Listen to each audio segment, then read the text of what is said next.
नमस्कार। मैं डॉक्टर जयंती त्यागी आप सबका अपने चैनल जय लिटरेचर में बहुत बहुत स्वागत करती हूँ। जैसा कि आप जानते हैं कि ये यूपी, हरियाणा, राजस्थान, बिहार, मध्य प्रदेश के जो संस्कृत के जो पाठ्यक्रम हैं, जो टीचर्स एलिजिबिलिटी टेस्ट है अलग अलग नामों से, है ना, CTET, सुपर टेट, STET, ये सब जो हैं, UP टेट, इन सब में कॉमनली ये जो मैंने इससे पहले वीडियो बनाया था वर्णों का उच्चारण स्थान, और उसी के बाद अब ये वर्णों का जो है प्रयत्न के बारे में आज हम इस वीडियो में चर्चा करने वाले हैं। ठीक है, तो प्रयत्न क्या होता है, मैं सीधे टॉपिक पे आ जाती हूँ ताकि आपका समय बर्बाद ना हो। तो प्रयत्न क्या होते हैं? प्रयत्न का मतलब है, लिखा है लघु सिद्धांत कौमुदी में कि यत्नोद्विधा। यत्न मतलब प्रयत्न। प्रयत्न जो है दो प्रकार के हैं, पर वो यत्न या प्रयत्न होते क्या है? प्रयत्न का मतलब है कि जब भी हम किसी वर्ण का उच्चारण करते हैं तो जो हमारे मुख के अंदर जो अवयव है ना, जो जब हम किसी भी वर्ण को का उच्चारण जब हम करते हैं तो जो प्राणवायु है ना, प्राणवायु मुख के अंदर के कई स्थानों को छूती हुई जो है बाहर निकल जाती है। कभी कभी क्या होता है कि वो उन स्थानों को, उन जो वर्णों के जो निर्धारित जो स्थान है, उन स्थानों को पूरी तरह से स्पर्श करके निकलती है वो वायु, प्राणवायु बोलते समय जो है, श्वास वायु है ना। और कभी कभी थोड़ा सा स्पर्श करके निकल जाती है, ठीक है ना। कभी कभी जो है बिल्कुल ऐसे जैसे कंठ से आवाज निकल रही हो, और जो है ये जो मुख विवर है वो बिल्कुल ही ना के बराबर ही खुलता है, ना ही खुलता है ना। उसको हम कहते हैं संवृत, मतलब ढका हुआ, छिपा हुआ, है ना। विवृत खुला हुआ, है ना। ईषद विवृत थोड़ा सा जो है स्पर्श करके जब निकल जाते हैं वर्ण जो है उन स्थानों को जहाँ से वो निर्धारित किए गए हैं, जहाँ पर शोध के आधार पर जो हम अभी आपके सामने चर्चा करने वाले हैं, और कहीं कहीं पे पूरी तरह से उन्हें स्पर्श करके निकल जाते हैं। तो जो हमारे मुख के अंदर जो भी हम वर्णों का उच्चारण करते समय जो भी हम यत्न या कोशिश करते हैं उन्हें ही हम प्रयत्न कहते हैं। वे ही वर्णों का जो है प्रयत्न होता है। अब ये प्रयत्न दो प्रकार का है, वो स्टेज के हिसाब से, मतलब स्थिति चरण के हिसाब से, ऐसा समझ लीजिए। तो पहला चरण ये है कि जब हम वर्णों को बोलने, अभी वर्ण मुख से निकले नहीं हैं लेकिन अंदर अंदर जो हमने कोशिश की, जो हमने यत्न किया, प्रयत्न किया, वो प्रयत्न जो है आभ्यंतर प्रयत्न है। और जब वर्ण निकल रहे होते हैं, है ना, उस समय हम जो हमारे मुख का जो है, मुख के और कंठ से जहाँ से वो श्वास वायु निकलती है, उसका आकुंचन, प्रसरण कितना हो रहा है, कम हो रहा है कि ज़्यादा हो रहा है ना, किस तरह की ध्वनि निकल रही है, घर्षण करती हुई निकल रही है कि बिल्कुल आराम से निकल रही है ना। ये सारी बातें जब हम पढ़ते हैं, जब उनके बारे में जानते हैं, या जो हम ये प्रयास करते हैं, जो हम प्रयत्न करते हैं, जब वर्ण उच्चारित हो रहे होते हैं या निकल चुके होते हैं उस समय तक भी, तो उन प्रयत्नों को हम कहते हैं बाह्य प्रयत्न। तो प्रयत्न जो है दो प्रकार के हुए, एक जो है आभ्यंतर और एक बाह्य। यहाँ पे मैंने इनकी जो है परिभाषा लिखी है, देखिए। आभ्यंतर प्रयत्न जो है, इसको आप स्क्रीनशॉट ले सकते हैं। देखिए, वर्णों के उच्चारण से पहले मुख के अंदर जो यत्न या प्रयत्न किए जाते हैं उन्हें आभ्यंतर प्रयत्न कहते हैं। और यत्न का मतलब क्या है? प्रयत्न।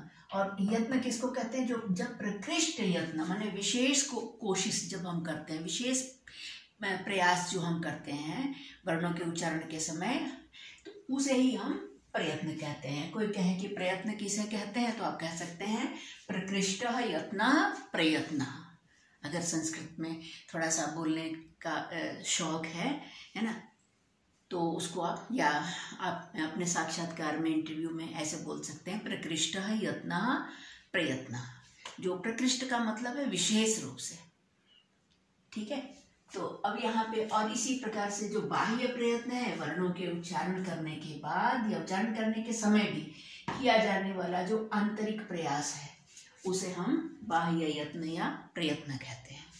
तो अब कहते हैं कि जो ये अभ्यंतर प्रयत्न है, जो हम मुख के अंदर वर्णों के उच्चारण से पहले जो हमारे अंदर के जो अवयव हैं, है ना, जिस प्रकार से वो काम करते हैं, जो वो काम करते हैं, उनको हम कहते हैं जो है आभ्यंतर प्रयत्न। और वो होते हैं 5 प्रकार के, है ना, 5 प्रकार के जब हम वर्णों का उच्चारण करते हैं। तो आपको पता ही है कि देखिए 33 हमारे व्यंजन हैं और 9 जो है स्वर हैं, तो ये 42 हो जाते हैं।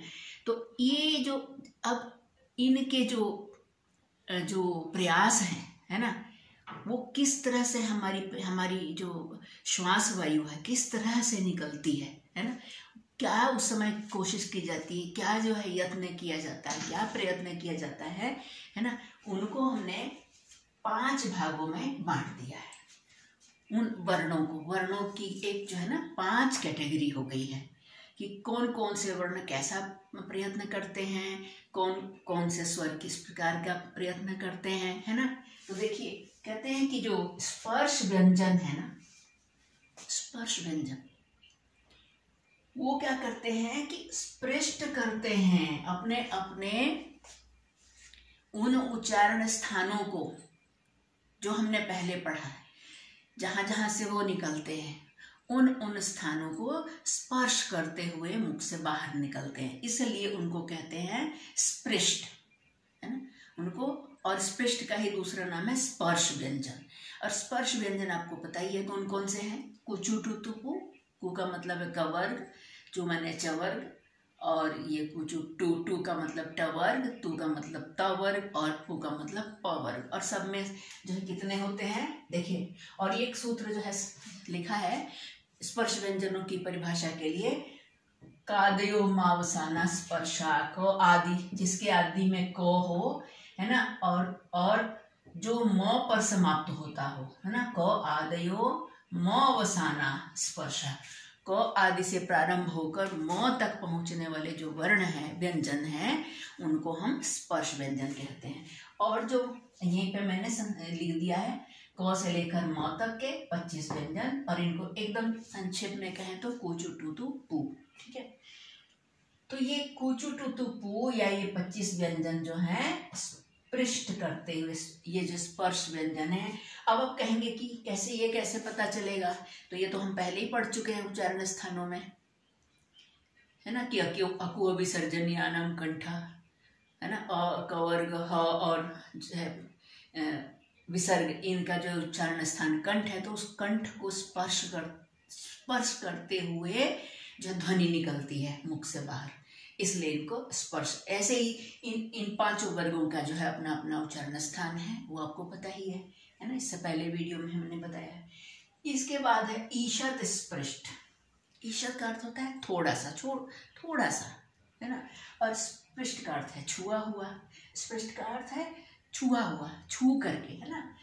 तो ईशत स्पृष्ट का मतलब थोड़ा सा छू करके, है ना, निकल जाते हैं ये अंतस्थ व्यंजन मुख के बाहर, है ना, मुख के अंदर से। कौन कौन से जो है, अब इनका भी अलग ही अलग है ना, जिन जो इनके उच्चारण स्थान हैं, उन उच्चारण स्थानों को जब वायु जो है थोड़ा सा छू करके बाहर निकल जाती है, तो उसको हम कहते हैं ईशत स्पृष्ट, ठीक है ना, ईशत स्पृष्ट। और देखिए आपको ये तो पता ही है, वकार का दंतोष्ठ है, य का जो है ऋचु यशानम तालु है, ऋतु रसाणाम मूर्धा है, ऋतु रसानाम दंता। तो इन अवयवों की ओर हमारी जीभ जो है उठती है, और प्राणवायु, बार प्राणवायु निकलता, श्वास वायु जो है उन अवयवों को हल्का सा थोड़ा सा स्पर्श करके जो है जब बाहर निकल जाती है, तो हम कहते हैं ईशत स्पृष्ट। और ये जितने अंतस्थ हैं यवर वाला, इन चारों का प्रयत्न जो है, अभ्यंतर प्रयत्न जो है ईशत स्पृष्ट है, ठीक है। तो पूछे ईशत स्पृष्ट कौन से वर्ण है, तो आप कह सकते हैं अंतस्थ वर्ण, ठीक है ना। अब इसी प्रकार ईशत विवृत, ईशत माने थोड़ा सा और विवृत माने खुला हुआ। यहाँ पे तो में हलंत आएगा, ईशत तो में हलंत आएगा, तो ईशत विवृत है ना। ईशत माने थोड़ा सा, अब विवृत का अर्थ है खुला हुआ। तो थोड़ा सा खुलता है मुंह, अंदर से मुंह थोड़ा सा खुलता है जब हम इन ऊष्म वर्णों का उच्चारण करते हैं। कौन कौन से हैं देखिए, श, श, स और ह, तीनों तरह के स और ह जब हम इनका उच्चारण करते हैं तो हमारा मुख विवर अंदर से, है ना, जहाँ से हम बोलते हैं ना, वो जो स्थान है वो थोड़ा सा खुलता है ना। बोल कर देखिए, श ज़्यादा नहीं खुलेगा मुख, गला जिसको आप आसान भाषा में कहें कि हमारा कंठ जो है पूरा नहीं खुलता है, थोड़ा सा, है ना। जैसे श, श, श, स, श, ह, ज़्यादा नहीं खुलता। तो इसीलिए इन ऊष्म व्यंजन जो है ईशत विवृत है। तो कोई पूछे कि यह पेपर में आता है तो हम पूछे कि ऊष्म वर्ण व्यंजन जो है उनका अभ्यंतर प्रयत्न कौन सा है, तो आप कह सकते हैं कि ईशत विवृत, ईशत विवृत। इसके बाद है विवृत। अब जितने भी ये स्वर हैं, है ना, विवृतम स्वराणाम लिखा है, स्वरों का विवृत प्रयत्न होता है। और कौन कितने स्वर हैं आपको पता ही है, 9 स्वर हैं। तो विवृत का मतलब है जो हमारी जो है, जो जिससे अंदर, हमारी जो अंदर से जो आवाज जब निकलती है तो जो मुख विवर होता है, मुख का जो विवर माने एक प्रकार से छेद कह सकते हैं आसान भाषा में, पुस्तक में नहीं मिलेगा ऐसा। तो वो जो है पूरा खुला रहता है। जैसे अ का तो थोड़ा सा कम है, क्योंकि आगे कहते हैं अ का है समृद्ध, जब प्रयोग की दशा में होता है ना। प्रयोग की दशा में तो समृद्ध है, लेकिन प्रक्रिया की दशा में जो है अ का भी विपरीत ही होगा। ठीक है, तो अ, ई, उ, री, री, ए, ओ, आई, औ, है ना, इन सब का जो है विपरीत प्रयत्न होता है। और ह्रस्व अ जो है ना, वो प्रयोग की दशा में जो है ह्रस्व स्वर का समृद्ध ही होता है प्रयोग की दशा में। तो अ का भी यहाँ में क्या लिखा है मैंने, प्रयोग की दशा में ह्रस्व अ का प्रयोग की दशा में समृद्ध, यहाँ लिखना चाहिए था समृद्ध, और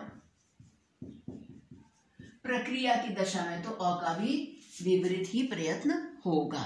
ठीक है, तो इस प्रकार से हम इसको दोहरा लेते हैं। प्रयत्न जो है 2 प्रकार के होते हैं, एक आभ्यंतर, दूसरा बाह्य। आभ्यंतर प्रयत्न जो है वर्णों के उच्चारण से पहले किए जाते हैं, है ना, जो अंदर, मुख के अंदर जो प्रयास किया जाता है ना, वर्णों को बोलने के लिए जो प्रयास किया जाता है ना, उसको हम आभ्यंतर प्रयत्न कहते हैं। वर्णों के उच्चारण करने के बाद या उस समय जो आंतरिक प्रयास किया जाता है वर्णों के उच्चारण के लिए, उनको हम बाह्य प्रयत्न कहते हैं। अभ्यंतर प्रयत्न जो है 5 प्रकार के हैं, स्पृष्ट, ईशत स्पृष्ट, ईशत विवृत, विवृत और समृद्ध। ठीक है ना, और स्पृष्ट के अंदर जो है 25 व्यंजन आ जाते हैं। ईशत स्पृष्ट के अंतर्गत जो है 4 अंतस्थ वर्ण आ जाते हैं। ईशत विवृत के अंदर जो है 4 जो है ऊष्म वर्ण आ जाते हैं, ईशत विवृत, है ना, और विवृत के अंदर 9 स्वर आ जाते हैं। और समृद्ध ह्रस्व जो है प्रयोग की दशा में जो है अ का समृद्ध प्रयत्न होता है, और जब प्रक्रिया की दशा में तो अ का भी विपरीत ही प्रयत्न होता है। और अब इसके बाद में आपको बाह्य प्रयत्न और उनके भेद मैं अब बताऊंगी।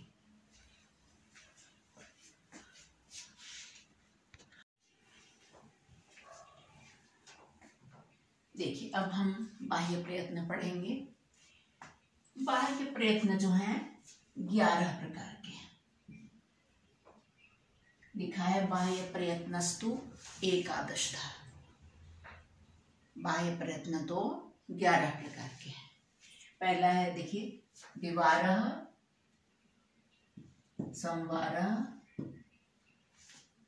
देखिए, हाँ, ऐसे इसको मैंने जानबूझ के ऐसे लिखा है, क्योंकि अभी मैं बताऊंगी ऐसा क्यों लिखा है। विवारः, संवारः, श्वासो, नादो, घोषो, अघोषो, घोषो, उदात्त, उदात्त 7 नंबर पे,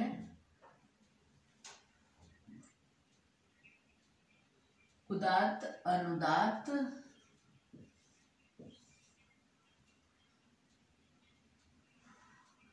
स्वरित, स्वरित और अल्प प्राण, अल्प, अल्प प्राण 10 नंबर पर, और महाप्राण, अल्प प्राण और महाप्राण।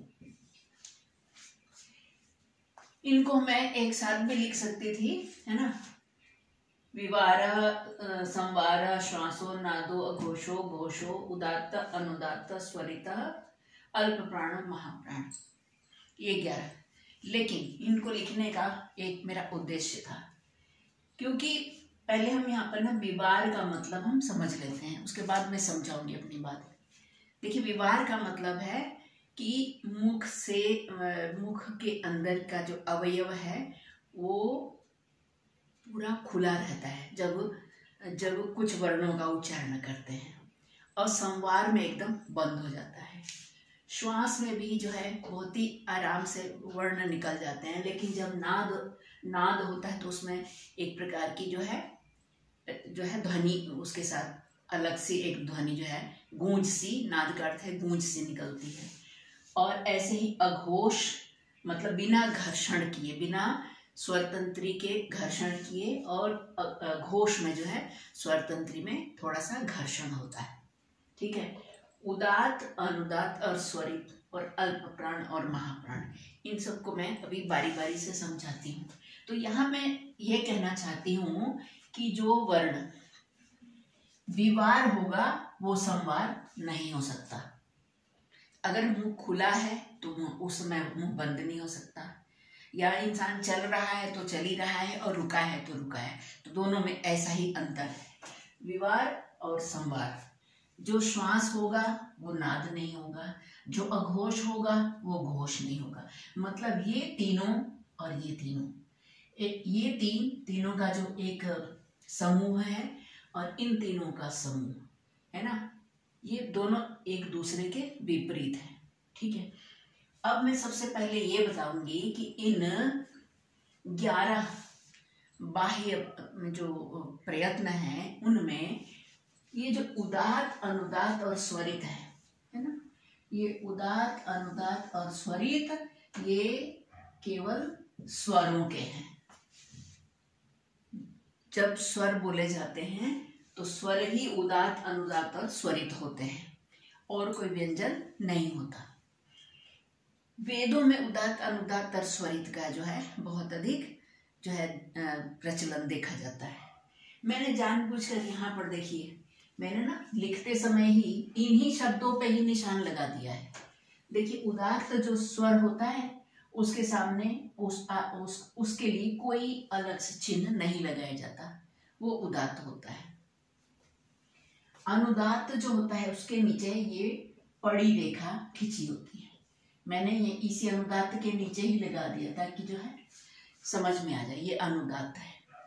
और जो स्वरित वर्ण होते हैं उनके ऊपर, उनके उस स्वर के ऊपर, जैसे तो पर नहीं, तो में जो अ है इसके ऊपर जो है इस तरह से एक खड़ी लकीर जो है लगाई जाती है। ये क्या होते हैं, पहले हम इन स्वरों से ही जो है मतलब इन्हीं की हम पहले बात कर लेते हैं। उदात्त क्या होता है, अनुदात्त क्या होता है, और स्वरित, ये तीनों जो है स्वर से संबंधित हैं। तो ये क्या होते हैं, तो देखिए इनकी परिभाषा है। देखिए मैंने इधर यहाँ लिखा है उच्चै उदात्त, नीचै रणुदात्त, नीचै अनुदात्त, समाहारः स्वरितः, ठीक है। तो मैं इनको एक बारी बारी से बताती हूँ। उच्चै उदात्त मतलब जब कोई स्वर जो मुंह के अंदर जो तालु आदि जो स्थान है उनके ऊपरी भाग से, है ना, तालु आदि स्थान के ऊपरी ऊर्ध्व भाग से बोले जाते हैं, तो उन स्वरों को हम उदात्त कहते हैं। और तो इसीलिए लिखा है उच्चई उदात्त, उच्चई र में विसर्ग आ जाएगा और ये उदात्त, उच्चई उदात्त है ना। कोई पूछे कि उदात्त किसे कहते हैं तो आप कह सकते हैं उच्चई उदात्त। अब इसका मतलब जो अभी मैंने बताया कि तालवादी स्थानों के ऊपरी ऊर्ध्व भाग से जब स्वर निकलते हैं तो वहां पर उसे हम उदात्त कहते हैं, उदात्त स्वर। और इसी प्रकार अब इसका ठीक उल्टा है, तालवादी स्थानों से नीचे के हिस्से से जो स्वर निकलते हैं उनको हम अनुदात्त कहते हैं, जो उदात्त का उल्टा है। उदात्त और अनुदात्त, अनुदात्त, अनुदात्त, ठीक है। और जब उदात्त और अनुदात्त दोनों के मध्य के स्थान पर, अर्थात दोनों का जहाँ संगम होता है, दोनों का जहाँ मिलन जो बिंदु है मुंह के अंदर है ना, ऊर्ध्व और अधोभाग के मध्य से जब निकलता है ना, उदात्त और अनुदात्त दोनों का मिक्सचर सा जो लगता है, मिश्रित लगता है, जैसे दाल और चावल मिला के खिचड़ी। देखिए लिखा है समाहार स्वरिता, समाहार, जब उदात्त और अनुदात्त का समाहार हो जाता है अर्थात वो एक बिंदु पर मिल जाते हैं, वहां से जब वो स्वर, कोई स्वर निकलता है तो उसको हम स्वरित कहते हैं। तो ये 3 प्रकार के हमारे जो है वर्णमाला में 3 प्रकार के स्वर हैं, उदात्त अनुदात्त, मतलब सभी स्वर जो हैं उदात्त अनुदात्त और स्वरित बोले जा सकते हैं, सभी स्वर। तो ये तो इन 11 में से ये जो 3 है ना, ये जो 3 हैं ये हो गए स्वर, ये स्वरों के हो गए है ना, ठीक। और ये जो अब 8 हैं, ये जो 8 है जो बाह्य प्रयत्न बचे, अब इन 8 बाह्य प्रयत्न जो हैं ये हमारे ये जो व्यंजन है, व्यंजनों से संबंधित है, ठीक है ना। तो अब इन व्यंजनों के 2 समूह बनाए गए, एक का नाम रखा गया खर, जो खर प्रत्याहार में आ रहे हैं वे व्यंजन, और दूसरे जो हर्ष प्रत्याहार में आ रहे हैं वो व्यंजन। और इन्हीं दोनों प्रत्याहारों में सारे व्यंजन आ जाते हैं स्वरों को छोड़कर, खर और हर्ष दोनों के। अभी आप देखिए कैसे कहते हैं कि खर, अब खर क्या होता है ना, खर क्या है, तो जो माहेश्वर सूत्र में जो हमने पढ़ा है खर प्रत्याहार, तो वो यही है ना कि ख फ छ ठ, देखिए कहाँ से है वो, ख फ छ ठ थ चटतौ, ख फ छ ठ थ चटतौ, वो नहीं लिखा है क्योंकि वो इत संज्ञक था, और कपय यह नहीं है, शक्सर का वो इत संज्ञक है, वो नहीं लिखा है। तो ख फ छ ठ थ च ट त क प श स, तीनों प्रकार के स ये जो है खर प्रत्याहार के अंतर्गत आते हैं, है ना। ख फ चटत के ख से लेके शक्सर के है ना श तक, ठीक है। तो अब हम यहाँ थोड़ा सा ध्यान दें तो देखिए ये ख फ छ ठ थ ये जो है द्वितीय वर्ण है, ये जो वर्णमाला है देखिए ये स्पर्श व्यंजन लिखे हैं, ठीक है ना। तो इस वर्णमाला में है ना ये जो है ख फ छ ठ थ है ना, ख फ छ ठ थ, ये इस सीक्वेंस में ये जो लाइन है ना, ख फ छ ठ थ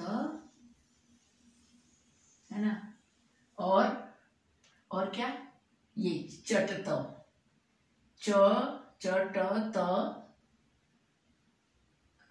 च ट त और क और प, ये वाली जो ये वाली लाइन है ना, ये। और जो बाद में लिखते हैं ना श श स, तीनों तरह के स, ये क्या है, ये खर प्रत्याहार है।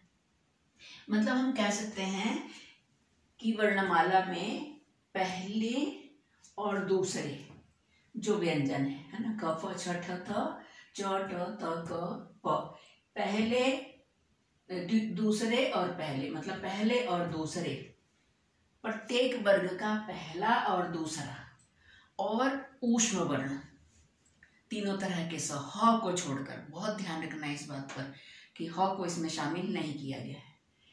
तीनों तरह के स और वर्गों के पहले और दूसरे जो वर्ण है ये जो है खर प्रत्याहार के अंतर्गत आते हैं। और इनका जो है इन दोनों का जो है जो बाह्य प्रयत्न है वो विवार, श्वास और अघोष है। विवार, श्वास और अघोष प्रयत्न है। इनको बोलते समय जो है ना हमारे मुख के अंदर बोलते समय हमारे जो स्वर तंत्री है ना उसका जो है आकुंचन और प्रसरण होता है, मतलब सिकुड़ती और खुलती रहती है। तो उनका विवार, श्वास और अघोष इन वर्णों को बोलने से जो है ये इन 3 प्रकार के बाह्य प्रयत्न जो है यहाँ पर काम करते हैं। ठीक है, प्रत्येक वर्ण हर अक्षर के 4 जो है प्रयत्न होते हैं हर अक्षर के। तो ये 3 प्रयत्न तो हो गए हैं, है ना, हर अक्षर के, इन सभी अक्षरों के, है ना, ये 3 प्रयत्न तो है ही हैं। साथ में इन दोनों में से ये अल्प प्राण या महाप्राण, इन दोनों में से कोई एक प्रयत्न होगा, है ना। अल्प प्राण और महाप्राण में से इन तीनों के साथ कोई एक न एक जरूर प्रयत्न होगा।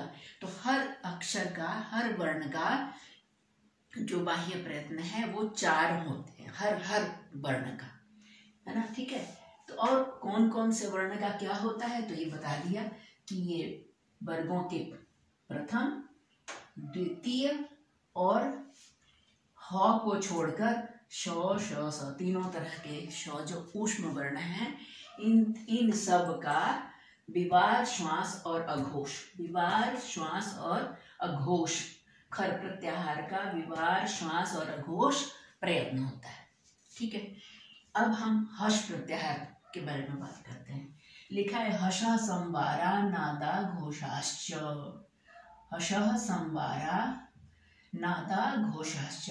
हर्ष प्रत्याहार के अंतर्गत जो भी वर्ण आते हैं उनका संवार, नाद और घोष, संवार, नाद और घोष ये प्रयत्न होता है।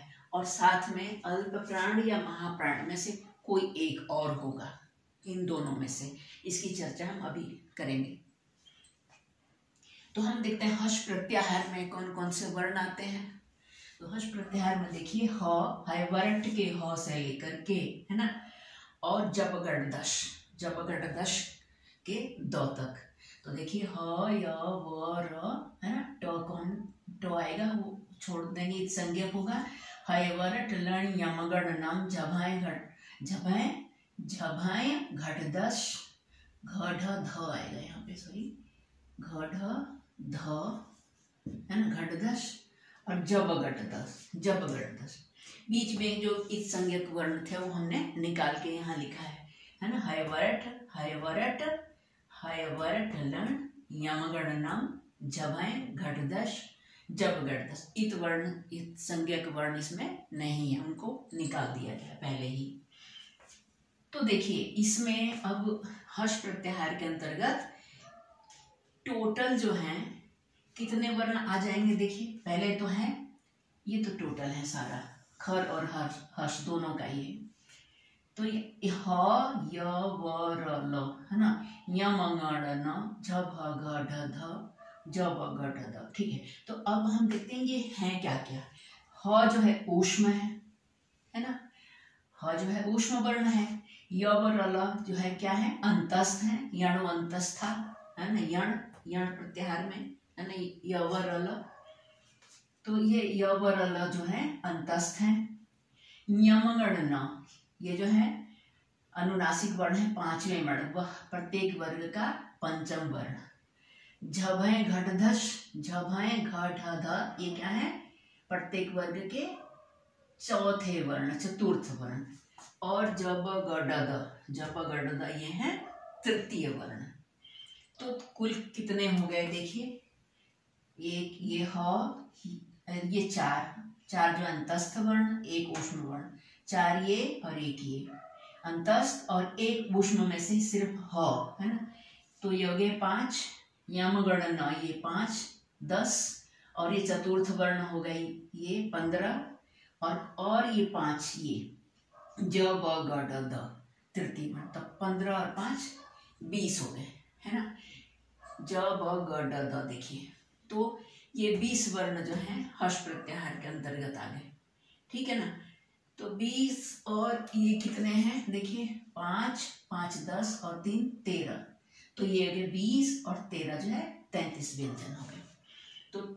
तो खर और हर्ष प्रत्याहार, है ना, दोनों में मिला के टोटल कुल सारे व्यंजन जो है आ गए हैं। और हर्ष प्रत्याहार का संवार, नाद और घोष, हर्ष प्रत्याहार के अंतर्गत जितने भी ये व्यंजन आ रहे हैं, मतलब ऊष्म, अंतस्थ वर्गों के, यहाँ से चले तीसरे, चौथे और पांचवें, है ना, इन वर्णों का, है ना, जो है क्या होगा, संवार, नाद और घोष जो है बाह्य प्रयत्न होगा साथ में। और इनके साथ प्रत्येक जो वर्ण है, प्रत्येक वर्ण का कोई ना कोई या तो अल्प प्राण होगा या महाप्राण, है ना, अल्प प्राण या महाप्राण में से कोई एक प्रयत्न जरूर होगा। तो मतलब प्रत्येक वर्ण का जो है 4-4 बाह्य प्रयत्न होते हैं, ठीक है ना। अब हम यहाँ पे देख लेते हैं अल्प प्राण और महाप्राण किसको कहते हैं, अभी मैं चर्चा कर रही थी। तो अल्प का अर्थ देखिए थोड़ा, महा का अर्थ है ज्यादा, है ना, अधिक मात्रा में, और प्राण का अर्थ है प्राण वायु, ठीक है। तो अल्प प्राण का मतलब थोड़ी सी जो है वायु, प्राण वायु जो है जब निकलती है ना। जिन वर्णों को बोलते समय हमें थोड़ा कम प्रयास करना पड़ता है, कम शक्ति लगानी पड़ती है, और थोड़ा सा अल्प प्राण मतलब कम वायु मुख से बाहर आती है ना। तो और कम वायु निकलने के लिए हमें कोशिश भी कम करनी पड़ती है, शक्ति भी कम लगानी पड़ती है। तो उन वर्णों को हम अल्प प्राण कहते हैं। और जिन वर्णों को बोलने में हमें अधिक प्राणवायु खर्च करनी पड़ती है, अधिक वायु जो है मुख से बाहर निकलती है और उसमें शक्ति भी थोड़ी अधिक लगती है ये अल्प प्राण की तुलना में, तो उनको हम कहते हैं महाप्राण। तो अब कहते हैं कि तो बताओ फिर कौन कौन से अल्प प्राण हैं वर्ण और कौन कौन से महाप्राण हैं। तो अल्प प्राण जो है वाले जो वर्ण हैं, देखिए मैं अभी इसको मैं मिटाती हूँ फिलहाल समझाने के लिए।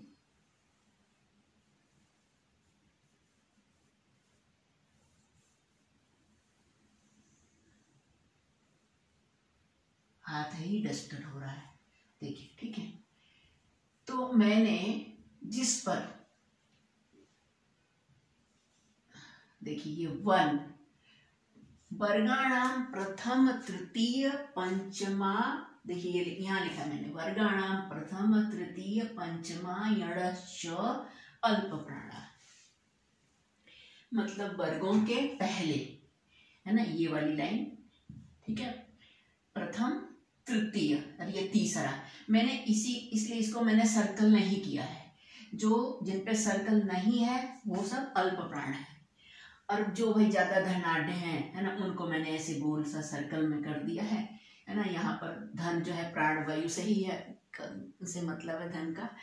तो यहाँ पर ये जो पहला ये वाली लाइन, ठीक है, जिनको मैं ऐसे अब कर रही हूं, ऐसे है ना, ये हैं अल्प प्राण, पहले, तीसरे, ये पांचवें, है ना, और इनके साथ साथ यण का मतलब है यवरल, और यवरल का मतलब है अंतस्थ।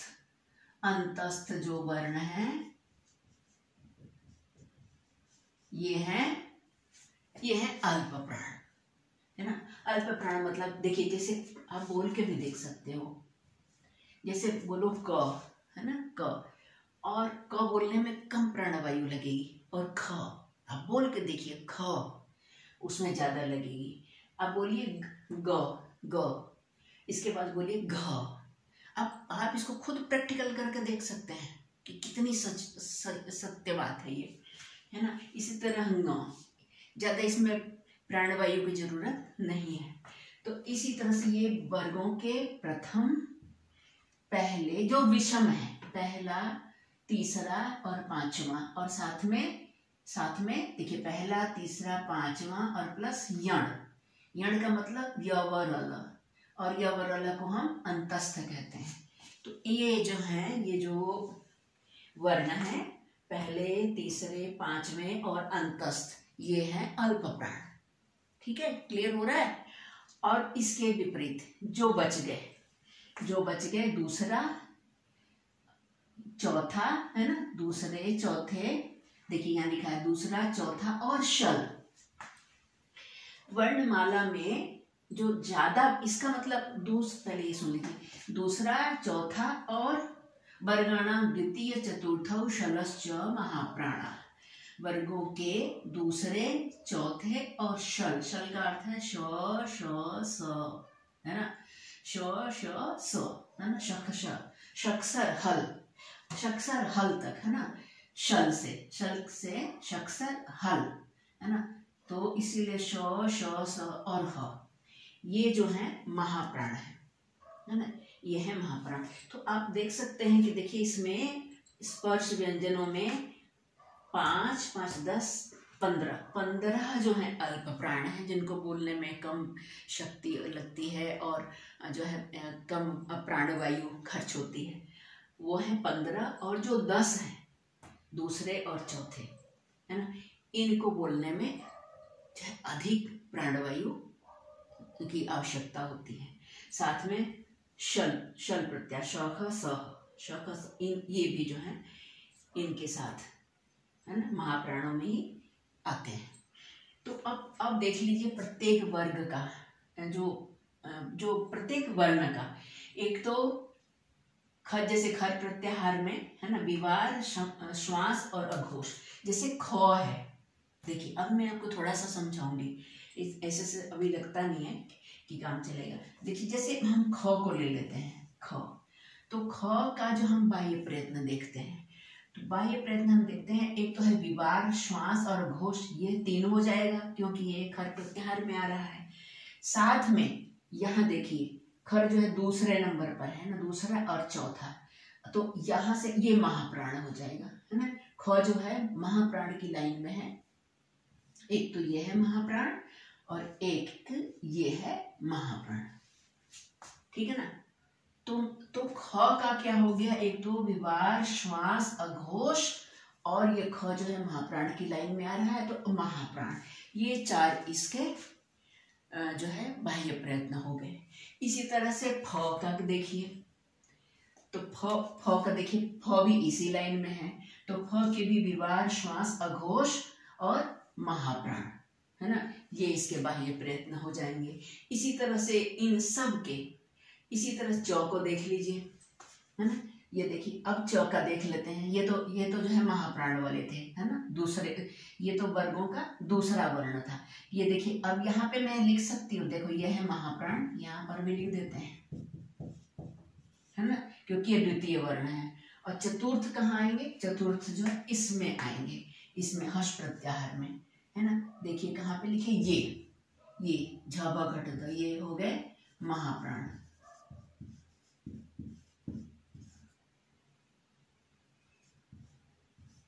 ये झ बड़ी, देखिए यहाँ से द्वितीय वर्ण महाप्राण हो गया और चतुर्थ वर्ण हो गया महाप्राण, ठीक है। और महाप्राण, इन अल्प प्राण महाप्राण में से एक तो होगा ही, और साथ में जो जिसके अंतर्गत आ रहे हैं उनके, जैसे खर प्रत्याहार में आया है, ये ख आया है ना, तो इसका जो पहले से जो विवार, श्वास और घोष, ये तो होगा ही होगा। साथ में दूसरा, अगर दूसरे नंबर पर द्वितीय वर्ण है तो उसका वो महाप्राण हो जाएगा, ठीक है। और अगर प्रथम वर्ण का हुआ तो जैसे ये जो लाइन है, तो इसका क्या होगा, विवार, श्वास, अघोष, क्योंकि ये भी इसी के अंतर्गत आ रहा है। तो ये तो 3 बाह्य प्रयत्न तो ये हो जाएंगे, विवार, श्वास और अघोष, और साथ में ये जो चौ जो है, हम चौ, ये पूरी जो लाइन है, चौ, ट, त, क, प, है ना, ये इन सारों का चौ, ट, त, क, प, इन सब का जो है अल्प प्राण है ना, अल्प प्राण है। तो ये 3 ये हो गए और साथ में अल्प प्राण। तो ये वर्गों का प्रथम, पहला, इसमें से देखिए तीसरा है ना, ये देखिए तीसरा, ये भी जो है ये क्या होगा, ये होगा अल्प प्राण। श्वास, संवार, नाद, घोष और अल्प प्राण, इनका हो गया यहीं पर। और पांचवा ये जो है इसका भी होगा अल्प प्राण, अल्प प्राण, क्योंकि ये पंचम वर्ण है। और खाली अल्प प्राण नहीं होगा, हर्ष प्रत्याहार में आ रहा है तो संवार, नाद, घोष और अल्प प्राण ये हो जाएगा। ठीक है। और इसी तरह से ये जो तीनों स है इनका क्या होगा, इनका बाह्य प्रयत्न क्या होगा, 4 होने हैं ना, तो 3 तो यही होगा जिसके खर प्रत्याहार में आ रहे हैं, तो विवाह, श्वास, अघोष। और चूंकि ये ऊष्म वर्ण है तो यहाँ पे लिखा है देखिए शल प्रत्याहार के अंतर्गत आते हैं, तो शल का जो है ये महाप्राण, ये भी महाप्राण। तो तीनों तरह के जो स है इनका विवाह, श्वास, अघोष और महाप्राण, ये है बाह्य प्रयत्न। ठीक है। इसी तरह इन अंतस्थों का जो है क्या होगा, अंतस्थों का भी संवार, नाद, घोष होंगे। ये जो अंतस्थ हैं चारों है ना। ऊष्म का क्या होगा, ये जो ह है, ये जो ह है ये इनका एक तो संवार, नाद और घोष होगा है ना। और इसके बाद जो है ये वह महाप्राण है ना। देखिए श ये होगा महाप्राण। ह का पूछो कि बाह्य प्रयत्न क्या होगा, तो संवार, नाद, घोष और महाप्राण। अब यवरल का क्या होगा, यवरल देखिए यवरल वर्गाणाम प्रथम, तृतीय, पंचमा, यणश्च मतलब यवरल। इनका पहले तो ये तो होंगे ही संवार, नाद और घोष, और ये यवरल जो है ये यहाँ पे लिखा है, ये वर्गाणाम प्रथम, तृतीय, पंचमा, यणश्च और यण माने यवरल, ये जो होंगे अल्प प्राण। ये अंतस्थ जो वर्ण है ये होंगे अल्प प्राण, अल्प प्राण। ठीक है। तो यहां भी मैंने आपको बता दिया, ठीक है ना। ये क्या है, प्रथम वर्ण जो है च, ट, त, क, प, इनका कौन सा होगा, अभी बताया था ना, ये अल्प प्राण। ये जो है वर्गों का प्रथम वर्ण, पहला, तीसरा, पांचवा, ये है अल्प प्राण। ठीक है ना। यहाँ देखिए प्रथम वर्ण क्या है, अल्प प्राण, यहां से भी समझ लीजिए। बाह्य प्रयत्न इनका क्या, विवार, संवार, विवार, श्वास, अघोष और अल्प प्राण। ठीक है। देखिए इसका भी बता दिया, ये महाप्राण है, ये अल्प प्राण है, ये महाप्राण है ना। ठीक है। और इसमें ह जो है ऊष्म है, महाप्राण है, यवरल अंतस्थ है, अल्प प्राण है, यमगण न पंचम वर्ण है और ये अल्प प्राण है। ठीक है, अल्प प्राण। और ये झ घट ध क्या है, चतुर्थ वर्ण है, ये संवार, नाद, घोष है और अल्प प्राण है। ये चतुर्थ वर्ण होने के नाते ये तृतीय वर्ण है ना, तृतीय वर्ण है वर्गों के और अल्प प्राण है। ठीक है ना। और इन तीनों का ही कोई पूछ दे कि जो बाह्य प्रयत्न बताइए, तो आप कह सकते हैं कि इनके बाह्य प्रयत्न है संवार, नाद, घोष और अल्प प्राण। तो अब इसमें आपको मुझे लगता है कि जो है हर वर्ग के जो वर्णों का जो है आपको ज्ञान हो गया होगा। बस आपको ध्यान ये रखना है कि खर प्रत्याहार में आप 2 लाइनें आप याद कर लीजिए। एक तो खरो विवारा श्वासा घोषाश्च। ठीक है, खरो विवारा श्वासा अघोषाश्च। और ये किए हशा संवादा नादा घोषाश्च। खर प्रत्याहार में कितने वर्ण आते हैं? ख फ छ ठ थ।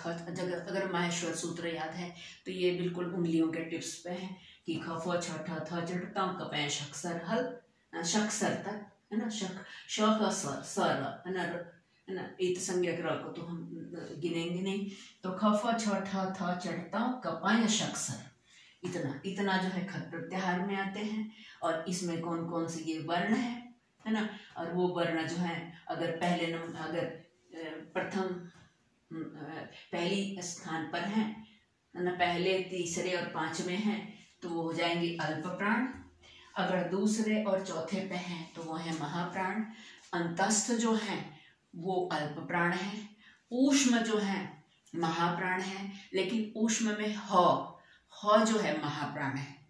ऊष्म जो है ना, ऊष्म में श तीनों प्रकार के जो हैं ये महाप्राण है ना। और ये ह भी जो है महाप्राण है ना। ठीक है, लेकिन ह को अलग क्यों किया गया है? इसलिए क्योंकि इसका जो बाह्य प्रयत्न है वो संवार नाद और घोष है, इसीलिए यहाँ पे ह को यहाँ लाया गया है हर्ष प्रत्याहार में, है ना। और अगर इसका भी विवार श्वास और घोष होता ना बाह्य प्रयत्न, तो इसको यहाँ लाने की जरूरत नहीं थी। ये इसी वजह से यहाँ पे आया है क्योंकि इसके जो बाकी तीन है ना, ये जो विवार, इनके जो ह के जो तीन प्रयत्न है वो संवार नाद और घोष है, विवार श्वास और घोष नहीं है ना। लेकिन इसको बोलने में उतनी वायु लगती है जितना इन तीनों स्व को बोलने में लगती है ना, ऊष्म वर्णों को। तो इसीलिए यहाँ पर ये भी महाप्राण है और यहाँ पे ये हो भी महाप्राण है। ठीक है, और आप इसको जो है अपने पास रखिए संभाल के। यहाँ पे मुझे लगता है कि हर चीज जो है क्लियर हो गई है। एक दोहराने के लिए उदात्त, अनुदात्त और स्वरित जितने भी स्वर हैं, है ना, 9 स्वर हैं जो उनका जो है उदात्त, अनुदात्त और स्वरित ही बाह्य प्रयत्न है। उनका इनसे विवार श्वास और घोष से कोई मतलब नहीं है। ठीक है, तो मुझे लगता है कि आपको समझ में आ गया होगा। और जो है दोहराते जरूर रहिएगा, क्योंकि बिना अभ्यास किए जो है ना छोटी छोटी सी बात भी जो बहुत कठिन प्रतीत होती है अगर आप छोड़ दें। ठीक है, और एक बार दिमाग में बैठा लें और कभी कभी रिवाइज कर लें। कभी चाय पीते हो, दूध पीते हुए, है ना, उतना ही समय बहुत है, बस एक बार पलट के देख लिया तो फिर कभी भूलेगा नहीं। और ये बहुत ही आसान है, और अगर थोड़ी सी भी लापरवाही की तो है ना अंक जाते हुए देर भी नहीं लगेगी। लेकिन संस्कृत विषय ही ऐसा है, संस्कृत विषय कोई रटने की चीज नहीं है, समझने की चीज है। अगर उसको थोड़े से ध्यान से किया तो पूरे अंक, अगर थोड़ी सी लापरवाही कर दी तो आदमी कहीं से कहीं भी आके गिरता है। तो बहुत ढेर सारी शुभकामनाओं के साथ, है ना, शिवास्तु ते पंथाना संतु। और मैं अब इस वीडियो को समाप्त करती हूँ। इसके बाद में अगले वीडियो में मैं बताऊंगी आपको जो ह्रस्व दीर्घ प्लुत है ना, उनकी परिभाषा कैसे जाना जाता है उनको, और भी जो कुछ भी संज्ञा प्रकरण में बचा होगा, है ना, लघु सिद्धांत कौमुदी का, वो भी मैं उस अगले वीडियो में ही मतलब डालूंगी। तो आप उसकी प्रतीक्षा करिएगा। वीडियो पसंद आए तो लाइक करिए ताकि मेरा भी उत्साह बढ़े आगे। अगर लाइक और सब्सक्राइबर्स बढ़ते हैं तो हमारे बनाने का मतलब मेहनत का वही फल है। ठीक है, तो बहुत बहुत